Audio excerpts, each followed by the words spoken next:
all. Hope you all are doing very good. So let's start our new chapter today of class 6, which is chapter number 2, diversity in the living world. Okay, chalo. So let's start the chapter. See students, as we all know, the earth has its own music for those who will appreciate it. Love is like a tree whose roots are deep in the earth, but those whose branches extend into heaven with lots of flowers, fruits and shade. So as the initiating word says diversity. तो सबसे पहला जो word है chapter के name में diversity, इसका मतलब क्या है? Okay, diversity means the occurrence of various types of living beings that differ from one another in an external form and appearance, internal structure, nutrition, behavior, habitat, etc. Okay, different या बोलो various types के human beings जो अकर करते हैं and वो सभी एक दूसरे से एक्सटर्नल एंड इंटरनल दोनों ही फॉर्म में डिफरेंट होते हैं. This is what is mean by diversity. ठीक है, एक्सटर्नल फॉर्म में यानी कि उनका अपीयरेंस, लुक सभी का एक जैसा नहीं होता है हर एक लिविंग बींग का. ठीक है, इंटरनल की बात करें तो internal structure, nutrition, behaviour, habitat सभी के डिफरेंट होते हैं. सो ये जो आपको वेरियस टाइप्स के डिफरेंसेस देखने को मिलते हैं all the living beings, that is what is mean diversity. ठीक है, सो बहुत सारे ऐसे प्लांट्स हैं आपके सराउंडिंग्स में जिन्हें आप ऑब्जर्व करते हो, लेकिन हर एक प्लांट क्या है एक्चुअली भी एक से क्या होता है डिफरेंट होता है. देखने में आपको लगता है कि हाँ भाई सभी ग्रीन है कलर के, लेकिन they all are different from each other. ठीक है, in the same way you can spot a variety of birds sitting on the branches of trees. You can hear the chirping of birds, each bird has a unique chit. This is an example of diversity in nature. इसी तरीके से आप देख सकते हो किसी एक tree की ब्रांच पे बहुत सारी क्या है आपकी ट्रीज बैठी हुई है. ठीक है, अब हर एक ट्री क्या सॉरी बर्ड आपकी वहाँ पे बैठी हुई है एंड जो वो बर्ड्स है वो सभी क्या कर रही है, चिर्प कर रही है, लेकिन सभी का जो तरीका है चिर्प करने का वो डिफरेंट होगा. सो यही क्या है आपकी डाइवर्सिटी कहलाती है, diversity in nature. So have you ever observed different plants and animals around you? Now explain your feelings with your friends and teachers. Okay, चलो. So सबसे पहले हम किसके बारे में डिस्कस करेंगे, डिफरेंट टाइप्स के आपके. The term biodiversity comes from the word biological and diversity. अब एक टर्म है बायोडाइवर्सिटी. ये जो वर्ड बनाया गया है वो दो वर्ड से मिलकर बनाया गया, बायोलॉजिकल एंड डाइवर्सिटी. इसका मतलब क्या होता है, वैरायटी ऑफ लाइफ. जो लाइफ की डिफरेंट वेरिएड फॉर्म्स आपको देखने को मिल रही है, जिसके अंदर सभी लिविंग थिंग्स इंक्लूडेड है, चाहे वो प्लांट्स है, एनिमल्स है, माइक्रो ऑर्गेनिज्म है एंड उनके यूनिक कैरेक्टरिस्टिक्स. ये है आपका क्या वैरायटी ऑफ लाइफ का बायोडाइवर्सिटी कहते हो. एग्जाम्पल, ट्रीज आपको सिर्फ फूड प्रोवाइड नहीं करते, बहुत सारे बर्ड्स को, एनिमल्स का शेल्टर भी है क्या आपके ट्रीज. एनिमल्स और बर्ड्स क्या करते हैं, सीड्स को स्प्रेड करने में हेल्प करते हैं. सो ये सभी क्या दिखा रहा है, इस तरीके से डिपेंडेंसी दिखा रहा है कि कैसे प्लांट्स और animals are dependent on each other by their nature and characters. Okay, चलो. Now, why to group plants and animals? अब ये plants and animals को हमने क्यों एक ग्रुप्स पर डिवाइड कर दिया है. सो इससे क्या होता है, simplifies the study and understanding of the vast diversity, making it easier to identify, compare and classify them. इससे क्या होता है, जो ये प्लांट्स एंड एनिमल्स की एक वास्ट डाइवर्सिटी है, इसको हम क्या कर पाते हैं, समझ पाते हैं. एंड इनको क्लासीफाई करने से क्या होता है, इनको आइडेंटिफाई करना, कंपेयर करना काफ़ी आसान हो जाता है. जैसे कि जब आप प्लांट्स एंड एनिमल्स को ग्रुप करते हो, इससे इनकी स्टडी काफ़ी सिंप्लीफाई हो जाती है और बहुत सारे इवोल्यूशनरी रिलेशनशिप्स हैं जिनको हम समझ पाते हैं, इकोलॉजिकल रूल्स को समझ पाते हैं, सो दैट एक इफेक्टिव कम्युनिकेशन हो पाए एंड हम साइंटिस्ट के अमंग क्या कर सके, रिसर्च कर सके. ठीक है, next is how to group plants. अब प्लांट्स को कैसे ग्रुप किया जाता है, कि कैसे ग्रुप्स बनाए जाते हैं. So as we all know, plants अपने स्टेम, लीव्स, फ्लावर्स एंड बहुत सारे फीचर्स के बेसिस पे सभी एक दूसरे से डिफरेंट होते हैं. इनकी थिकनेस, हार्डनेस एंड जो हाइट है, एक बहुत इंपॉर्टेंट रूल है इनको ग्रुप्स पे डिवाइड करने के लिए. So let us study the features of plants in more detail and group them on that basis. So when you go to a park or garden, you closely see some different plants. Some are big, some are tall, some stems are green, some stems are brown. You see lots of differences there. How can you group plants as trees, shrubs and herbs?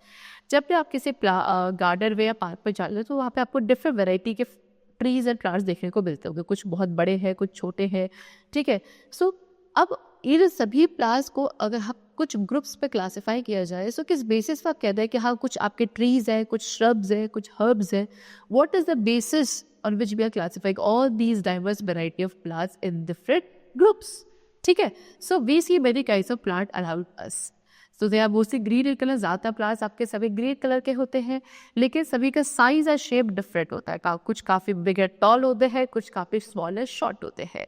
सो उसी basis पे the number 1 type of plant is trees. Trees क्या है? Big plants, बड़े बड़े plants को trees कहा जाता है। जो ट्री की स्टेप होती है काफ़ी स्ट्रॉन्ग, हार्ड एंड वुडी होती है, और उस स्टेप को ट्रंक कहा जाता है। ठीक है। Trees have many branches, trees की बहुत सारी ब्रांचेस होती है। ट्रीज काफ़ी सालों तक सर्वाइव करते हैं। Example banyan tree, banyan tree lives over for 1000 years। एक banyan tree 1000 साल तक सर्वाइव कर लेता है। सो काफ़ी बड़े स्ट्रॉन्ग ट्रीज होते हैं।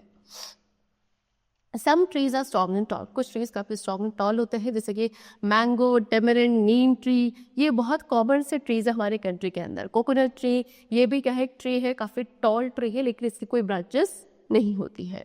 Next we come to shrubs. Shrubs क्या है? बुशी प्लांट्स। ओके, छोटे छोटे से प्लांट्स जिनकी स्टेप काफ़ी हार्ड और वुडी होती है।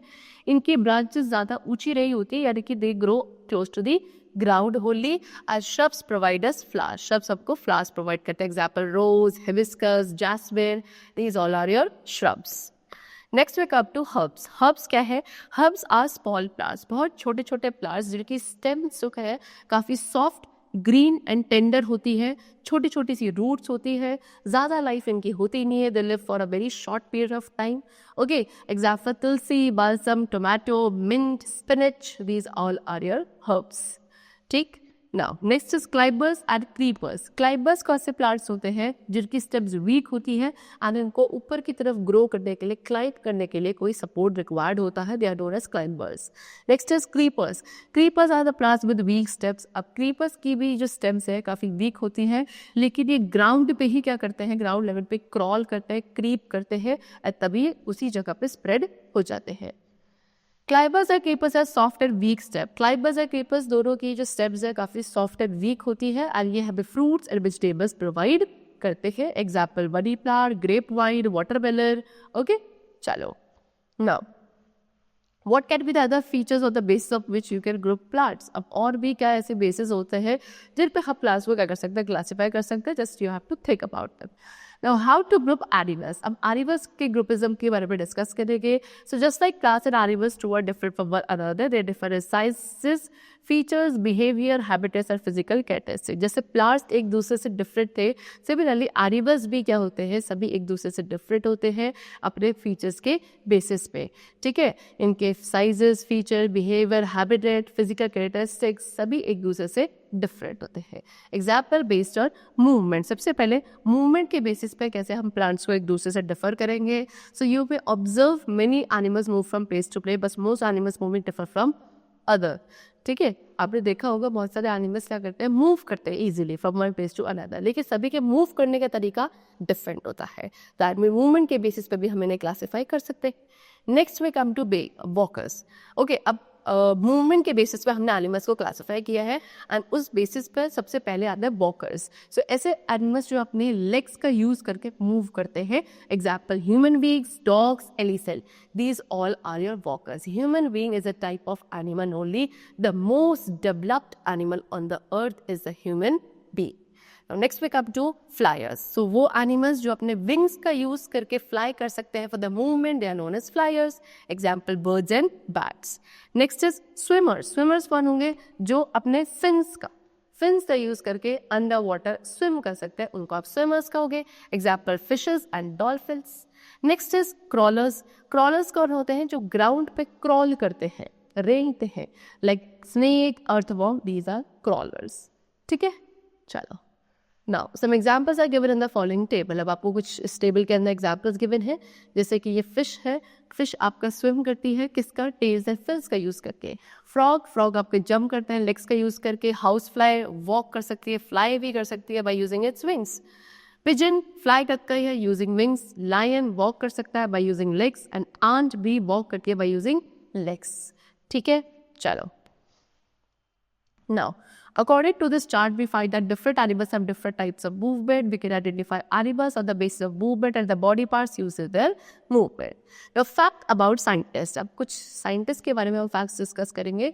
So Sir Jagdish Chandra Bose, this is the picture of Sir Jagdish Chandra Bose, जो कि 30 नवंबर 1855 का बॉर्न हुआ था इन मायमेंसिंग, बंगाल, इंडिया में। ओके, अब ये आपका बांग्लादेश में आता है। ये एक Indian plant physiologist and physicist थे, जिनका इन्वेंशन जो था हाईली सेंसिटिव इंस्ट्रूमेंट्स का था for the direction of minute responses by living organism to external stimuli, enable him to anticipate the parallelism between animal and plant tissues noted by later biophysicist. ठीक है, इन्होंने क्या एक काफ़ी हाईली सेंसिटिव इंस्ट्रूमेंट्स का क्या इन्वेंशन किया था, जिसकी वजह से किसी भी एक लिविंग ऑर्गेनिज्म का जो रिस्पॉन्स होता है किसी एक्सटर्नल स्टिमुलाई के टूवर्ड्स, उसको हम समझ पाते हैं, तो उसकी डायरेक्शन को हम समझ पाए, जिसकी वजह से एनिमल एंड प्लांट टिश्यूज के बीच पे जो पैरेललिज्म है वो बाद में डिस्कवर हुआ बाय द लेटर बायोफिजिस्ट।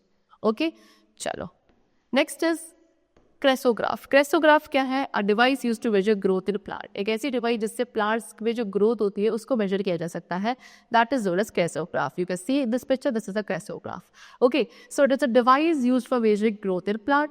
किससे इन्वेंट किया था इसको? अर्ली 20th सेंचुरी में इसको डिस्कवर किया गया था बाय जगदीश चंद्र बोस ओनली। ठीक है, इन्होंने क्या एक सीरीज यूज करी की क्लॉक वर्क गियर की एंड एक स्मोक ग्लास प्लेट की, जिसके थ्रू इन्होंने जो प्लांट की टिप थी, ठीक है, चाहे वो रूट से क्यों ना हो, उसके ग्रोथ के मूवमेंट को रिकॉर्ड किया था। And it was able to record magnifications of up to 10,000 times through the use of 2 different levers. And इसके थ्रू क्या up to 10,000 times तक वो क्या कर पा रहे थे, उसको मैग्नीफाई करके वहाँ की इमेजेस उन्होंने रिकॉर्ड करी थी किस तरीके से वो ग्रो कर रहा है by the use of 2 different levers. ठीक है, next is plants and animals in different surroundings. अब डिफरेंट सराउंडिंग्स में प्लांट्स एंड एनिमल्स कैसे होते हैं? सो कुछ एनिमल्स हैं जो लैंड पे रहते हैं, कुछ वाटर में रहते हैं। And when you go for nature walk you see many animals and birds. जब आप नेचर वॉक के लिए जाते हो आप बहुत सारे एनिमल्स एंड बर्ड्स को ऑब्जर्व करते होंगे। ठीक है, आपने उनके मूवमेंट्स को रिकॉर्ड किया होगा, उनके साइज एंड शेप्स भी आपने देखे होंगे। हर एक एनिमल एंड प्लांट का डिफरेंट होता है फ्रॉम ईच अदर। ठीक है, चलो so cactus needs very little water to grow. जैसे अब यहाँ पे कुछ कैरेक्टरिस्टिक्स के बारे में बताया गया है, जिसके कैक्टस एक डेजर्ट प्लांट है, एंड क्योंकि ये एक डेजर्ट प्लांट है दैट मीन्स वहाँ पे काफ़ी पानी नहीं होता है, and it requires very little water to grow also. ये आपका डेजर्ट में ग्रो करता है, एक hot desert, typically very hot, बहुत ज़्यादा गर्मी होती है वहाँ पे डे टाइम पे, एंड नाइट टाइम पे काफ़ी कोल्ड होता है। So you can find that animals and plants in these areas can survive in both the conditions. लेकिन आपने क्या देखा होगा कि यहाँ के प्लांट्स एंड एनिमल्स दोनों ही कंडीशंस में, दिन में बहुत गर्मी है, रात में बहुत ज़्यादा ठंड है, दोनों ही कंडीशंस पे इजीली सर्वाइव कर लेते हैं, बिकॉज इनके पास कुछ अडेप्टेशंस ऐसे होते हैं जो इनको प्रोवाइडेड होते हैं by the nature to survive in their particular habitat. On the other hand the mountains are very cold regions. अब बात करें जाए माउंटेन्स की, तो माउंटेन्स काफ़ी कोल्ड रीजन्स होते हैं। यहाँ पे जो एनिमल्स एंड प्लांट्स होते हैं वो भी ईजिली सर्वाइव कर लेते हैं, लेकिन हॉट एरियाज़ के प्लांट्स को अगर आप यहाँ ले आओगे तो वो ईजिली सर्वाइव नहीं कर पाएंगे। So you must have understood by now that the biodiversity varies from region to region because of diverse conditions. तो अभी तक आपने क्या समझा होगा कि बायोडाइवर्सिटी क्या होती है, वो रीजन टू रीजन डिफरेंट हो जाती है। ठीक है, हर एक डिफरेंट प्लेस पे डिफरेंट टाइप की बायोडाइवर्सिटी आपको देखने मिलेगी, बिकॉज वहाँ की जो कंडीशंस हैं वो डाइवर्स होती है from each other. Now we have learned that the plants and animals living in a particular region have special features that make them fit to survive there. The ability of living to adjust themselves to their surrounding is called adaptation. The place where plants and animals live is called their habitat. So अभी तक हमने क्या पढ़ा कि किसी भी एक particular place या रीजन में रहने वाले प्लांट्स एंड एनिमल्स क्या करते हैं, वहाँ की कंडीशंस के अकॉर्डिंग खुद को एडजस्ट कर लेते हैं, सो दैट वहाँ पे को ईजिली सर्वाइव कर सके। सो ये जो एबिलिटी है खुद की बॉडी को एडजस्ट करने की to a particular place, to a particular habitat, this ability is known as adaptation. And जिस प्लेस पर कोई एक particular plant and animal survive करता है, that place is known as habitat. ठीक है, now a habitat plays an important role. एक habitat क्या एक बहुत इंपॉर्टेंट रोल प्ले करता है किसी भी एक पर्टिकुलर रीजन की बायोडाइवर्सिटी को शेप करने में। ये सिर्फ फूड प्रोवाइड नहीं करता, बल्कि वाटर, एयर, शेल्टर एंड बाकी जितने भी नीड्स है सर्वाइवल के लिए, वो किसकी वजह से, हैबिटेट की वजह से इसे एक पर्टिकुलर ऑर्गेनिज्म को मिल पाते हैं। एग्जाम्पल, लॉयन आपका फॉरेस्ट में रहता है लेकिन मंकी ट्री पे रहते हैं। ओके, सो इस बेसिस पे आप क्या कर सकते हो, सभी प्लांट्स और एनिमल्स को उनके हैबिटेट के बेसिस पे भी ग्रुप कर सकते हो। So we can group them on the basis that live on land and that live in water.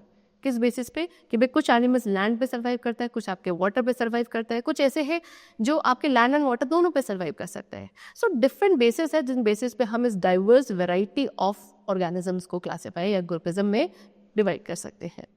सो वो प्लांट्स एंड एनिमल्स जो लैंड पे रहते हैं उनको हम टेरेस्ट्रियल हैबिटेट्स कहते हैं. ओके, जो प्लांट्स एंड एनिमल्स आपके लैंड पे सर्वाइव करेंगे उन्हें टेरेस्ट्रियल एनिमल्स कहा जाएगा.